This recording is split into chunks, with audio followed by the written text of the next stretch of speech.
তো যাইতে যেতে একটা কথা বলি সবাইকে, বন্ধুরা। আসলে মোটর বাইকিং করে ব্লগিং করা এটা কিন্তু আসলে খুব সহজ বিষয় না। বিষয়টা কিন্তু অনেক জটিল। আমি আরো অনেককেই দেখছি তারা করেন, তবে অনেক রিস্ক নিয়েই করতে হয়। কারণ ডান বাম দিকে আপনাকে তাকাতে হবে, কোন দিক থেকে রিক্সা কিংবা অটো রিক্সা চলে আসে সেটার তো কোনো হদিস থাকে না। এর মধ্যে সিগন্যালগুলো যদি আপনি ঠিকঠাক মতো না দেন, তাহলে মোটামুটি একটা জটিলতার মধ্যেই পড়তে হয়।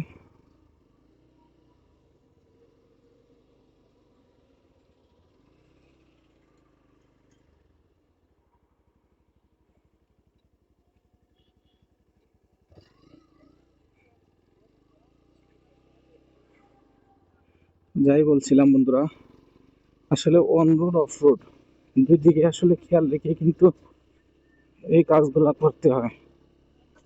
এই যে এখন এদিকে কাজ চলছে, তাই খুব বেশি সাবধানতা অবলম্বন করে আসলে বের হয়ে আসতে হয়েছে। এখন যদিও রাস্তা খুব ফাঁকা, তো রাস্তা ফাঁকা হওয়ার সুবিধাটাই আসলে সকালবেলা আপনি মানে নিতে পারবেন। যদি সকাল সকাল ব্লগিং এর জন্য আসলে বের হয়ে যান, তাহলে আপনি কিন্তু এই জিনিসটার একটা সুবিধা আসলে সবসময় পেয়ে যাবেন।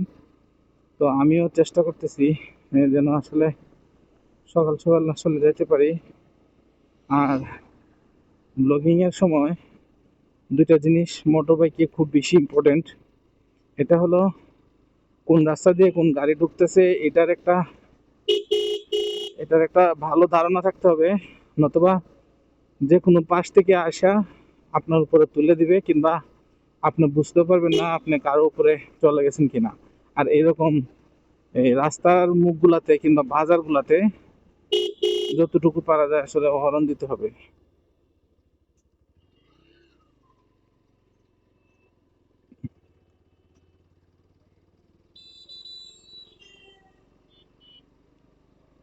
যাই হোক, আমি আমার পক্ষ থেকে যতদূর আসলে চাই, ততটুকু আসলে চেষ্টা করব যেন আসলে আজকের ব্লগিংটা আসলে খুব সফলভাবে আমরা শেষ করতে পারি। আর কথা আছে যে আপনি যখন বাইক চালাবেন তখন পিছনের দিক দিয়ে অবশ্যই 1 মিনিটে কমপক্ষে 6-7 বার তাকাবেন। পিছনের দিক দিয়ে বলতে আপনার যে লুকিং গ্লাস আছে ওই লুকিং গ্লাস দিয়ে। তো লুকিং গ্লাস দিয়ে তাকালে হবে কি, আসলে